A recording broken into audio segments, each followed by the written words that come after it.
ভারতের লোকসভা নির্বাচনের বিষয়ে বিস্তারিত জানাতে এই মুহূর্তে কলকাতায় আছেন রিপোর্টার সুব্রত আচার্য। সরাসরি যাচ্ছি তার কাছে।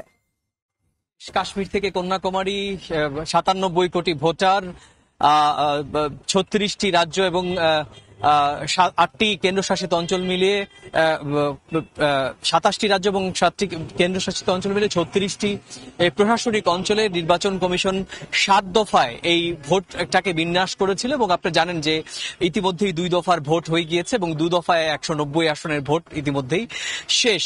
এবার রাজনৈতিক দলগুলো যেখানে ভোট হয়েছে সেই ভোটের হার বিশ্লেষণ করতে শুরু করেছে এবং তারা রীতিমতোই পোস্টমর্টম যেরকম ভাবে করা হয়। আপনি জানেন যে কংগ্রেস, বিজেপি কিংবা প্রাদেশিক রাজনৈতিক দলগুলো ইতিমধ্যেই ভোটের পার্সেন্টেজ, তারা কিভাবে কতগুলো ভোট করতে পেরেছে বা তাদের ভোট ব্যাংক লাইনে কিরকম ভাবে দাঁড়িয়েছিল, সেই সমস্ত বিষয়ে কিন্তু চুলচেরা বিশ্লেষণ চলছে। যেমনটি আমরা দ্বিতীয় দফায় দেখেছি যে বিশেষ করে সবারই নজর ছিল কেরালায় ওয়ায়নাডের দিকে, কারণ আপনি জানেন যে ওয়ায়নাডের রাহুল গান্ধীর কেন্দ্র, গতবারের বিদায়ী সাংসদ এবং গতবার তিনি প্রায় ৭.৫ লক্ষ ভোট পেয়েছিলেন।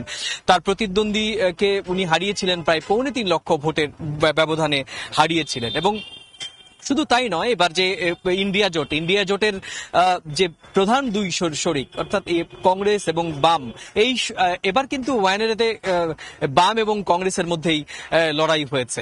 এখানে দারুণ একটা রাজনৈতিক যে বৈশিষ্ট্য, সেই বৈশিষ্ট্য থেকে কিন্তু চুলচেরা বিশ্লেষণ শুরু হয়েছে, ভোটের পার্সেন্টেজ নিয়ে বিশ্লেষণ শুরু হয়েছে। রাহুল গান্ধীর যে এই লিড সেটা বাড়বে কিনা কিংবা জয়ের ক্ষেত্রে কতটা চ্যালেঞ্জ হতে পারে, এই সমস্ত যে রয়েছে। আপনি জানেন যে ৭ দফা নির্বাচন ২ দফা অতিক্রম হয়েছে, সামনের তৃতীয় দফা নির্বাচন আগামী ৭ তারিখ এবং সে তখনও কিন্তু ৯৪টি লোকসভা কেন্দ্রে ভোট হবে এবং সেই লোকসভা কেন্দ্রগুলোর ভোট নিয়ে কিন্তু ইতিমধ্যেই দেশটির রাজনৈতিক শীর্ষ অঙ্গন প্রচারণায় নেমেছেন। আপনি জানেন যে প্রধানমন্ত্রী নরেন্দ্র মোদী পরপর দফায় দফায় পশ্চিমবঙ্গে আসছেন। আপনি পশ্চিমবঙ্গে প্রথম ২ দফায় ৬টি আসনে নির্বাচন হয়েছে, তৃতীয় দফায় ৪টি আসন নির্বাচন হবে। আপনি জানেন যে তৃতীয় দফায় যে ৪টি হবে তার মধ্যে অত্যন্ত উত্তরের গুরুত্বপূর্ণ ৪টি আসন, মালদা উত্তর, দক্ষিণ এবং মুর্শিদাবাদ এবং জঙ্গিপুর আসন। এই ৪টি আসন কিন্তু ভীষণভাবে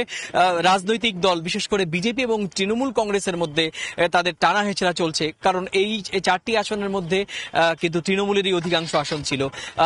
বিজেপি তার কাছ থেকে চাইছে, কারণ আপনি জানেন যে ৪০০ আসন যে টার্গেট, লক্ষ্যমাত্রা প্রধানমন্ত্রী নরেন্দ্র মোদী দিয়েছিলেন, সেই ৪০০ আসনের টার্গেট পূরণ করতে হলে কিন্তু নরেন্দ্র মোদীকে পশ্চিমবঙ্গ থেকে যতটা বেশি সম্ভব আসন তার ঘরে তুলতে হবে। তো এই রাজনৈতিক হিসেব, চুলচেরা বিশ্লেষণ, সেগুলো কিন্তু চলবে যতক্ষণ পর্যন্ত আমরা ৪ জুন ফলাফল না সামনে আসবে, ততক্ষণ পর্যন্ত কিন্তু রাজনৈতিক দলগুলো কিন্তু এরকম ভাবে কিন্তু বিশ্লেষণ করবে তাদের পক্ষে ভোট গেল কি না গেল। তো এই ছিল আমার কাছে ভারতের চলমান 18তম লোকসভা নির্বাচনের দ্বিতীয় দফা লোকসভা শেষের পর তৃতীয় দফা লোকসভা ভোটের আগে রাজনৈতিক মহল যেভাবে চুলচেরা বিশ্লেষণ করছে, সে সংক্রান্ত আমার কাছে থাকা সবশেষ তথ্য।